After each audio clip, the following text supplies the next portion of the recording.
Hola, buenas noches. Mi nombre es Rosa Sosa Trujillo y en esta ocasión les voy a exponer acerca de la unidad que habla de acerca del Seguro Social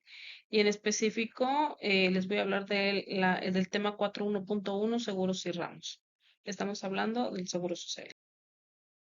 Bien, hablemos acerca de los aspectos generales del régimen obligatorio de la Ley del Seguro Social, eh, específicamente del título segundo del régimen obligatorio, capítulo 1, generalidades. Bien, en este portado nos vamos a encontrar lo que es el artículo 11, el régimen obligatorio que comprende las ramas de seguro como son el riesgo de trabajo, enfermedades y maternidad, invalidez y vida, retiros, cesantía en edad avanzada y vejez, y guarderías y prestaciones sociales. Estas ramas se encuentran dentro de este régimen obligatorio.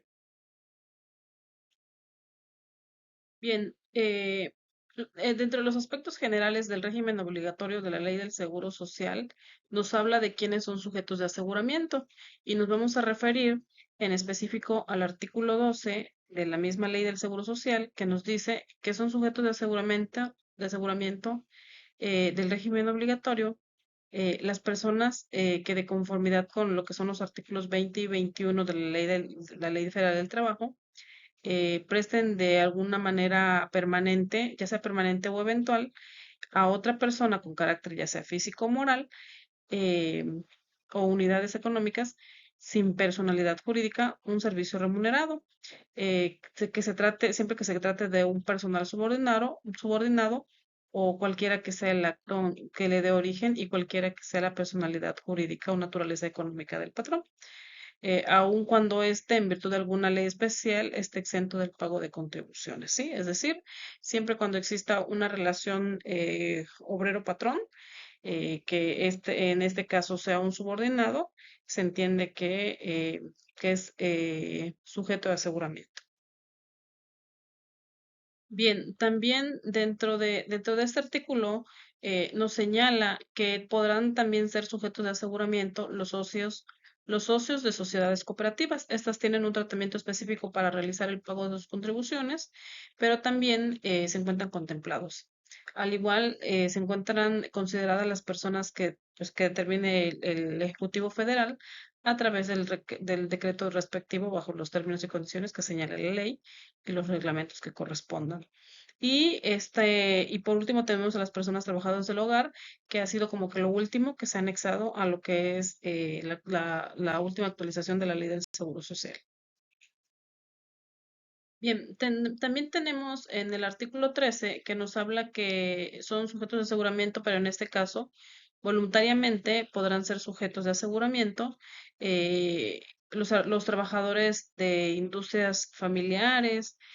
y los independientes, como profesionales, comerciantes en pequeño, artesanos y demás trabajadores no asalariados, los ejidatarios, comuneros, colonos y pequeños propietarios, y los patrones, personas físicas con trabajadores asegurados de servicios. Es decir, yo soy una persona física que tengo asegurados a mi servicio, pero también yo puedo ser de manera voluntaria sujeta de aseguramiento. Y en el punto anterior nos hablaba de los trabajadores en industrias familiares, es decir, si se trata de una empresa familiar, esas personas también pueden figurar como sujetas de aseguramiento de manera voluntaria. Bien, también el artículo 13 nos menciona quienes pudieran ser voluntariamente sujetos de aseguramiento y nos señala que también se podrán ser los trabajadores al servicio de la administración pública, de la federación o entidades federativas y municipios que se encuentren excluidas o no comprendidas en otras leyes o decretos como sujetos de seguro social.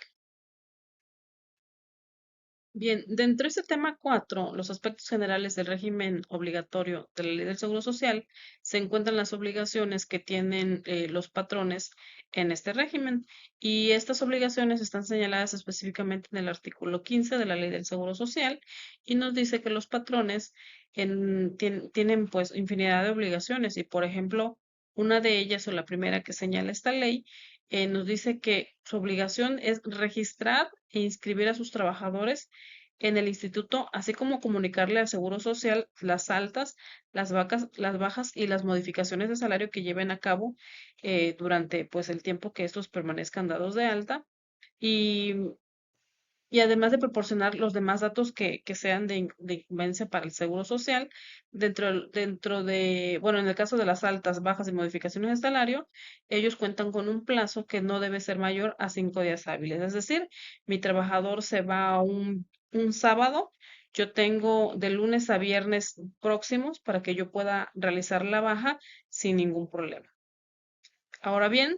tenemos, bueno, también otra de las obligaciones es de que los patrones están obligados a llevar registros de nóminas como listas de rayas en la que va a sentar el número de días que va a trabajar, pues en este caso su colaborador y los salarios que perciban por, ahora sí que por la prestación de su servicio o sus trabajos, ¿sí? Además de que estos registros deberán contener los datos que el Seguro Social les señale. También otra de las obligaciones es de que los patrones deberán determinar las cuotas obrero-patronales y enterar los importes al Seguro Social en los tiempos establecidos por la misma ley. Bien, como parte de las obligaciones, también nos señala el artículo 15 que los patrones deberán proporcionar al instituto los elementos necesarios para precisar la existencia, la naturaleza y la cuantía de las obligaciones a su cargo establecidas en esta ley y los reglamentos que correspondan. Es decir, que en el momento que el Seguro Social le solicite, claro, desde luego todo de manera formal y por escrito, al trabajador acerca de una inspección, acerca de algunos datos, porque presuman posiblemente de que estén evadiendo el registro de algunos trabajadores o que se realicen algunos censos y que no se considere o se estipule o coincida o ante sus declaraciones que presenten ante el seguro, ante el SAT en cuanto a los salarios que reporten no coincidan con, ahora sí, con el número de trabajadores dado en el Seguro Social, y al ser un cruce, probablemente, o por ejemplo, por decir, sospechen de que existe alguna queja de algún trabajador no asegurado, el seguro tendrá la facultad para solicitarle la información necesaria para determinar si las cuotas que el patrón está realizando son correctas. También el patrón deberá permitir que el Seguro Social realice inspecciones y visitas domiciliarias, eh,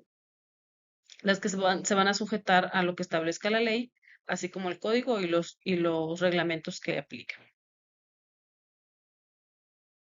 Bien, para el caso de las obligaciones del patrón, cuando se traten de trabajadores de la construcción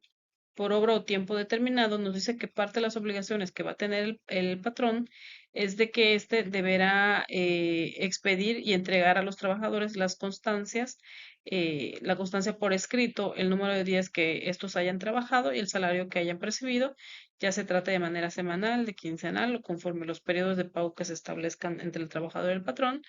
los cuales en su caso podrán ser exhibidos por los trabajadores para acreditar sus derechos en caso de que así lo requirieran. Bien, también otra de las obligaciones de los patrones, pues será que estos deberán cumplir con las obligaciones que impone el capítulo sexto del título 2 de esta ley en relación con el seguro de retiro de cesantía en edad avanzada y vejez. También estos deberán cumplir con todas las demás disposiciones de esta ley y los reglamentos que apliquen y deberán expedir y entregar, tratándose de trabajadores eventuales de la ciudad o del campo, una constancia de los días laborados de acuerdo a lo que establezcan los reglamentos respectivos. Bien, y por último tenemos lo que son los efectos de la seguridad social contractual respecto al régimen obligatorio. Y nos dice que en este apartado eh, debemos estudiar y comprender los artículos del 16 al 25, que por ejemplo el 16 nos habla de que los patrones con más de 300 trabajadores en promedio en el año inmediato anterior tendrán la obligación de dictaminarse, deberán dictaminarse, y este dictamen, recordemos y tengamos en cuenta que deberá ser, bueno, las cuotas son las que él se dictamina por el tema de las cuotas, pero esto lo deberá presentar mediante un contador público autorizado. El artículo, por ejemplo, el 19 nos dice que para efectos de esta ley, las sociedades cooperativas deberán pagar la cuota patronal y los socios deberán realizar la aportación que corresponde a los trabajadores. El artículo 21, por ejemplo, nos señala que todos aquellos avisos de baja que el patrón realice de aquellos trabajadores que se encuentren incapacitados de manera temporal, desde luego que no van a causar efectos para el IMSS, dado la situación de que no puedes dar de baja a un trabajador cuando éste se encuentra incapacitado con un documento por medio emitido por esa institución. El artículo 22, por ejemplo, también nos señala que, que toda aquella información, aquellos datos, documentos o información que sea manejada por el instituto, que haya sido proporcionada por los patrones y trabajadores, siempre se va a tratar de manera confidencial, a excepción de que esta información sea solicitada por, por la Secretaría de la Función Pública, o en su caso de que exista un juicio donde el Instituto del Seguro Social, el Instituto Mexicano del Seguro Social sea parte. También otro de los artículos, por señalar algunos, el 23, por ejemplo, nos dice que en su caso, eh, que con los contratos colectivos, cuando los contratos colectivos concedan prestaciones por debajo de las estipuladas en la ley, pues también eso se debe de contemplar también, estudiar y conocer y comprender para saber y aplicarlos. Y por último tenemos que el artículo 26 dice que las disposiciones de esta ley que se refiere a los patrones y a los trabajadores serán aplicables en lo conducente y a los demás sujetos obligados de aseguramiento. Muchas gracias por su atención.